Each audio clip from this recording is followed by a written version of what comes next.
Ya. Assalamualaikum warahmatullahi wabarakatuh. Perkenalkan, saya Muhammad Reza Mahendra. Saya mahasiswa dari Universitas UINSU.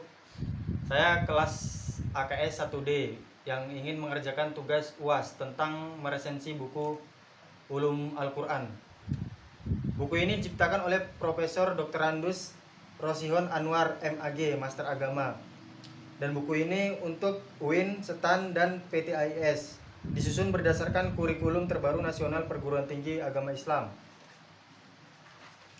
Oke teman-teman, buku Ulum Al-Quran ini cetakan ke 1 Desember pada tahun 2007. Penulisnya itu Profesor Dr. Andus Haji Rosion Anwar MAG. Dan diterbitkan di CP Pustaka Setia, Jalan Lingkar Selatan nomor 162 164. Oke, kita masuk pada daftar isi buku ini.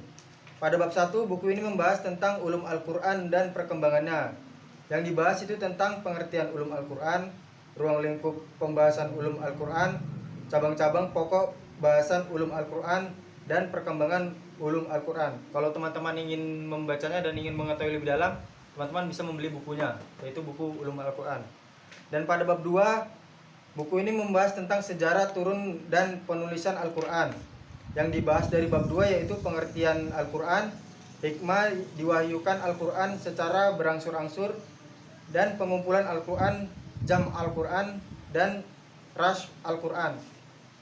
Kalau teman ingin mengetahui lebih dalam, teman-teman bisa membaca bukunya. Pada bab 3 menjelaskan tentang asbabun nuzul.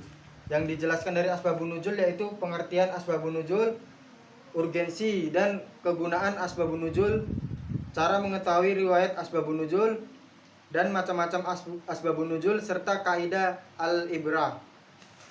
Oke, kita masuk ke bab 4 teman-teman. Pada bab 4 yaitu pembahasannya tentang muhasabah Al-Quran. Yang dibahas dari muhasabah Al-Quran yaitu tentang pengertian muhasabah, cara mengetahui muhasabah, dan macam-macam munasabah. Oke teman-teman, kita lanjut ke bab kelima. Dari bab kelima ini membahas tentang makiyah dan madaniyah. Yang dibahas dari bab 5 tentang makiyah dan madaniyah itu pengertian makiyah dan madaniyah, cara-cara mengetahui makiyah dan madaniyah, ciri-ciri spesifik makiyah dan madaniyah, klasifikasi ayat-ayat surat-surat Al-Quran, urgensi pengetahuan tentang makiyah dan madaniyah.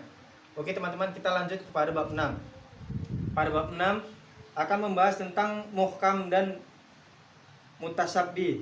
Yang dibahas tentang muhkam dan mutasabbi yaitu tentang pengertian muhkam dan mutasabbi, sikap para ulama terhadap ayat-ayat muhkam dan mutasabbi, dan fawati asywar dan hikmah keberadaan ayat-ayat mutasabbiyat.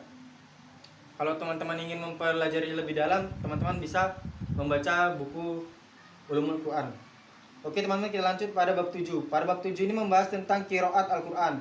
Yang dibahas dari qiraat Al-Quran yaitu tentang pengertian qiraat, latar belakang tumbuhnya perbedaan qiraat, sebab-sebab perbedaan qiraat, macam-macam qiraat, urgensi mempelajari qiraat, dan pengaruhnya dalam istinbat penetapan atau hukum. Oke teman-teman, kita masuk kepada bab 8. Pada bab 8 ini membahas tentang nasikh dan mansukh. Pada nasikh dan mansukh ini membahas tentang pengertian nas, rukun dan syaraat nas, perbedaan antara nas, taksi dan badak, dasar-dasar penetapan nasikh dan mansukh, perbedaan pendapat tentang adanya ayat-ayat mansukh dalam Al-Quran, bentuk-bentuk dan macam-macam nas dalam Al-Quran. Yang terakhir membahas tentang hikmah keberadaan nas. Oke teman-teman, kita lanjut pada bab 9. Bab 9 itu membahas tentang mujizat. Pada mujizat ini yang dibahas adalah dari pengertian mujizat, macam-macam mujizat, dan segi-segi kemujizatan Al-Quran. Oke, kita masuk kepada bab yang terakhir, bab 10, yaitu bab 10 membahas tentang tafsir, takwil, dan terjemah. Pada tafsir, takwil, dan terjemah itu membahas tentang pengertian tafsir, takwil, dan terjemah, dan tentang klasifikasi tafsir, bid matsur dan bid ar-rayi. Itulah tentang pembahasan tentang resensi Ulumul Al-Quran. Kalau teman-teman ingin mempelajari lebih dalam, teman-teman bisa membeli bukunya. Dan di balik buku ini ada kata-kata dari sang penulis teman-teman. Oke, Sekian yang dapat saya sampaikan pada resensi buku ini. Kurang lebihnya saya minta maaf. Wassalamualaikum warahmatullahi wabarakatuh.